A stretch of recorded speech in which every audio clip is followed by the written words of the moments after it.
Ouch. Ah. Welcome back, everybody. You know how much I love my Typhon Grom and my Mojave Grom from the last few videos of me unboxing these, and the couple upgrades I've done. Well, I think Arrma is growing on me, because I bought the bigger 223S Typhon. So let's get this unboxed. I know this is a weird angle, but this is all I got right now.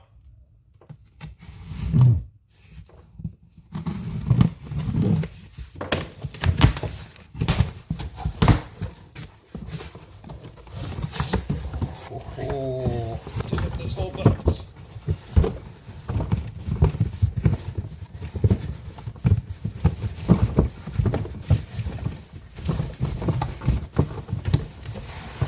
And we got a box inside a box. Cool, even got a little card with it this time. There's our nice box, up to 50 miles an hour. Basically the same as the little one, but more durable parts, more parts, bigger car.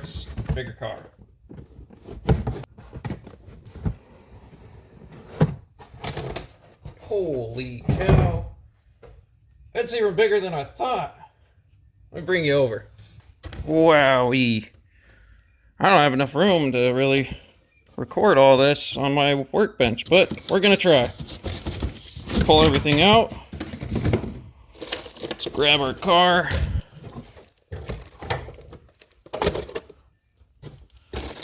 Wow, this one comes with a lot more tools. Batteries for the remote. Actually, those are some nice tools in there, so thanks, Arrma. Obviously, trading card and your starter guide and manual. Let me guess. Controller.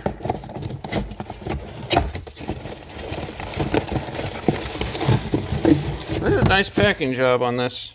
I'll give it to them.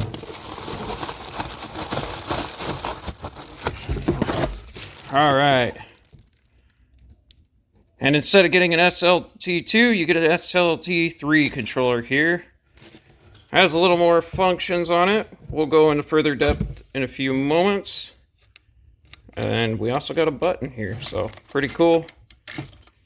Feels about the same, a little bigger. Batteries going a little differently, so definitely interesting. Alright, this thing is pretty dang big. I know it says 1/8 scale, but you know, I think I underestimate these things, so there's our Grom. Whew. Alright.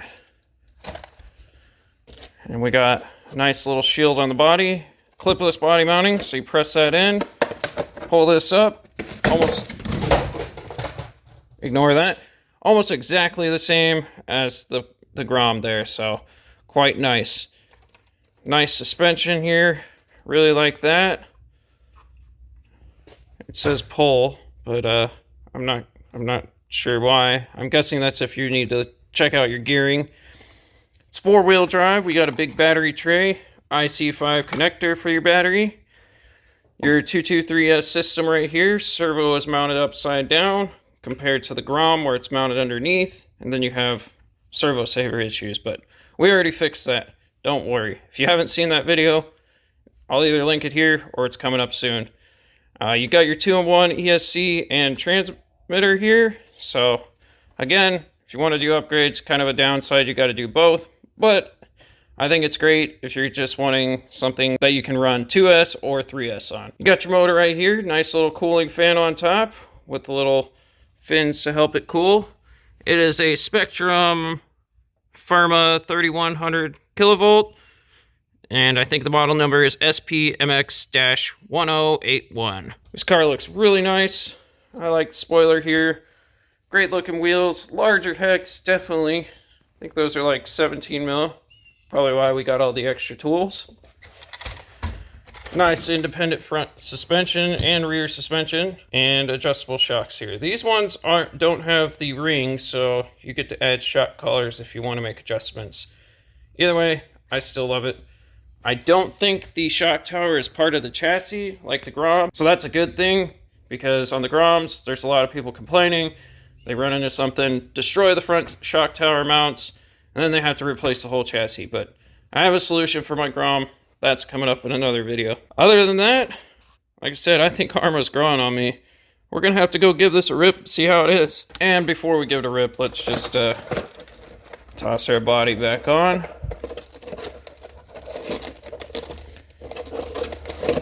I think I need to pull the plastic off, but we'll do that once we're ready to rip. Pretty easy to mount with one hand, just have to get it straight on. Take it off, pull, boom. Really like that clipless body mounting. I've heard this system right here can get dirt and stuff and rocks stuck underneath, so I'm gonna have to keep that clean just to make sure it doesn't get stuck on there. I don't think it will, but you never know. We'll see what happens, and then we'll follow up. Let's go give it a drive. Also, forgot to mention, this has plastic drive shaft stock. It has metal links with plastic ends here, so steering and your camber links. Front and rear is, the rear is the same as the front, and then your shocks, they're plastic at the top, it looks like, compared to what the Grom is, but these are actually upgraded shocks on here. The stock ones are metal, but you get metal drive shafts and metal gearing definitely in this one, so. And just a quick look at the bottom, you can see the A-arms are pretty thick and durable here. I think everything's gonna be pretty solid chassis-wise, and up here in the front and the rear. Might look into some kind of bumper upgrade in the future, but we'll see how things go. But all these A-arms look pretty beefy, probably pretty hard to break, but knowing me and how abusive I am, it might break pretty easy. But that's for us to test out. Definitely has metal pinion gear here, or spur gear, my bad. And I don't want to open it up the rest of the way, so at the end of the video, I will confirm if it's all metal or not. Let's give it a rip, see how it is, drive it around, and then we'll follow up. I said some of y'all want to see this before we go take it. There we are. Get that little nice plastic sheathing pulled off. All right, let's talk, let's go.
Ouch.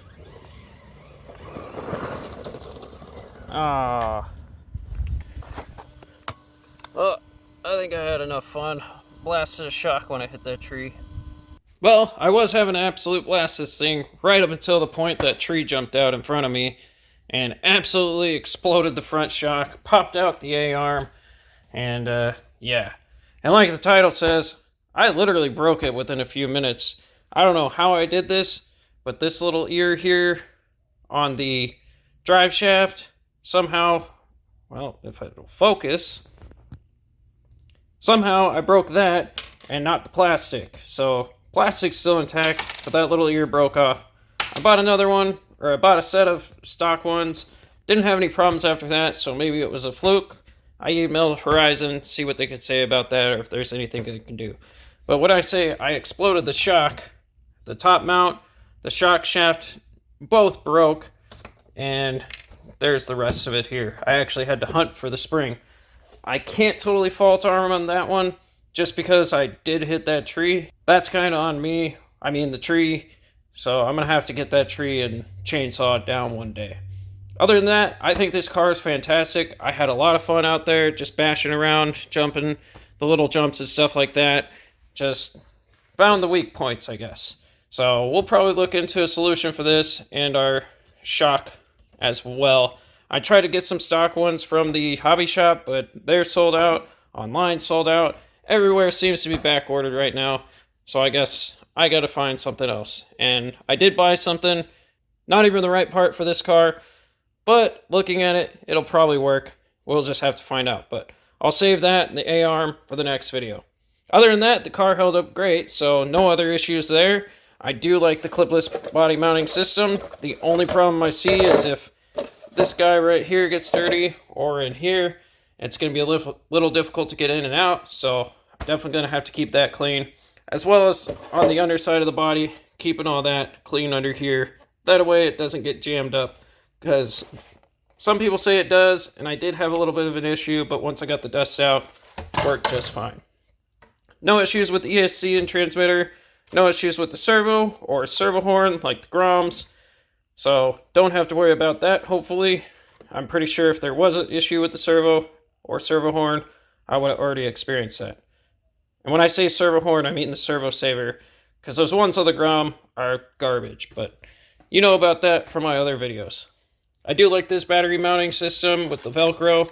It keeps it in there a lot better. Some of the Traxxas ones aren't that great, but this seems to work pretty dang well. The motor ran very, very well. This cooling fan helps out. Didn't have any slowdowns or overheating issues, so no problems there. I also got a lot of time out of the battery when I was first ripping it on the street just to show how fast it could go at 50, 75, and 100. There weren't any issues, and I think I got 30-ish minutes out of the 5,000 milliamp hour battery. Now, I did say I would confirm if it's metal gears. Well, you can see right there on this card. It's waterproof, 2-year warranty. If you want to look at the other stuff, you can pause it right here. The rear, still intact, no issues there, ran perfectly fine. I might do some suspension tuning, but we'll wait until we get the shock mounted on the front. This thing also rolled a couple times, but nothing terrible. Also the bottom, it took some hits, but holding up great, no cracks, nothing like that. And no cracks in the A-arms or anything, other than that front one up there. The car is freaking fantastic. I do enjoy it a lot. I still think I like the Groms a lot more just because they're so tiny and so fast. But I wanted a big buggy because maybe one day I'll take this out to the track nearby and try racing it. Because some people do, and they said they had a lot of fun. Eventually they upgraded something else, but I think this is a good intro for me and my third Arrma car. With all that said, I can't be mad about the problems I had, other than this one. This one's a little confusing to me, because I don't know what I did to cause this, so I did email Horizon to figure that out. Maybe they can help me out with getting replacements, even though I bought some, but it's always nice to have spares. Other than those few things, I don't have that much else to say. I know I don't say a lot about these cars, but that's my experience so far. The body's still in great shape, even with the rolls and stuff, so I think most of the car is being protected by our wing up here, because I got some scuff marks from it rolling. And then maybe the shock tower protectors, because it's a little scuffed here. But the body itself is just dirty, so not worried about that. I don't think I'll have to replace that often. Kind of like the Max and Sledge. I didn't take it off the big jumps at the BMX course, because this thing will probably break trying to land. I mean, I could have tried, but I'm not going to go that far. My Max and my Sledge, I went on those jumps, and they worked perfectly fine. Had a lot of fun with those out there, so Definitely going to show those off a lot more at the BMX course. This one, I think I'm going to stick to small jumps, grassy fields. That way we're not landing on a lot of hard stuff, because it seems like hard landings maybe cause this. I don't know. I did have a couple, but it didn't happen until I had a small landing off balance. Maybe it was just a defective part. Who knows? And just a quick reminder to y'all out there, once we reach 1,000 subs, I will be giving away this TRX Ford 1979 Ford Bronco spare tire mounting bracket and cover. That's a lot to say. But get your family, your friends a sub, and I'll give this away. Anyway, that's going to be it for this one. If you have any questions, comments, concerns, you know where to leave them. As well, if you could do the things over here, I'd appreciate it, as it helps me out. Thank you all for stopping by today. Hope you have a great rest of your day, and take care.